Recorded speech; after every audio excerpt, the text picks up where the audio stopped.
ఇన్నాళ్ళు ఏలియన్స్ ని కలవాలని ఆశించాను. ఎందుకంటే ఫ్రెండ్స్ ని చెప్పుకోవడానికి నాకు ఎవరు లేరు. ఏలియన్స్ ని కలిసి ఫ్రెండ్షిప్ చేయాలనుకున్నాను. నా చిన్న వయసు నుంచి ఆకాశంలో ఒక యూఎఫ్ఓనైనా చూడనా అని ఎంతో ఆతృతగా ఎదురు చూశాను. కానీ మీరెప్పుడు రాలేదు. మిమ్మల్ని చూడాలని నేను ఎంతగా పిలిచినా కూడా మీరు అసలు నా కంట పడలేదు. నాతో చదువుకున్న వాళ్ళు నన్ను ఎగతాళి చేసినా కూడా ఏలియన్స్ పై ఉన్న నమ్మకం నాకు తగ్గలేదు. ఈ ప్రపంచంలో ఎవరు నన్ను మనిషిగా కూడా లెక్క చేయలేదు. కానీ మిస్ అయాసి అలా కాదు. మొదటిసారిగా నన్ను సపోర్ట్ చేయడానికి తను వచ్చింది. తన మీద చెయ్యి పడితే నిన్ను వదిలేదే లేదు. నీ చిటికిన వేలు కూడా తన మీద నేను పడనివ్వనురా. తనని కాపాడడం కోసం నేను ఒక మాస్టర్గా మారడానికి కూడా ఆలోచించాను.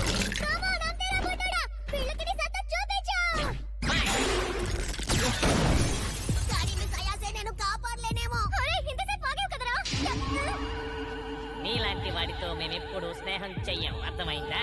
అంతేకాకుండా మాకు మగాళ్ళ కంటే ఆడవాళ్ళంటేనే ఇష్టం. సరే, నీలో మళ్ళీ కోరికను రేకెత్తిస్తా.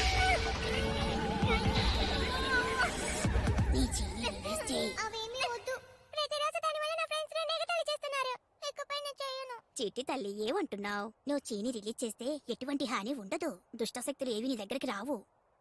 దానికంటే ముందు నీ పొత్తె కడుపుని దృఢంగా ఉంచుకో. ఆ తర్వాత నుంచి తలపైన ఉన్నట్టుగా ఇమాజిన్ చెయ్యి.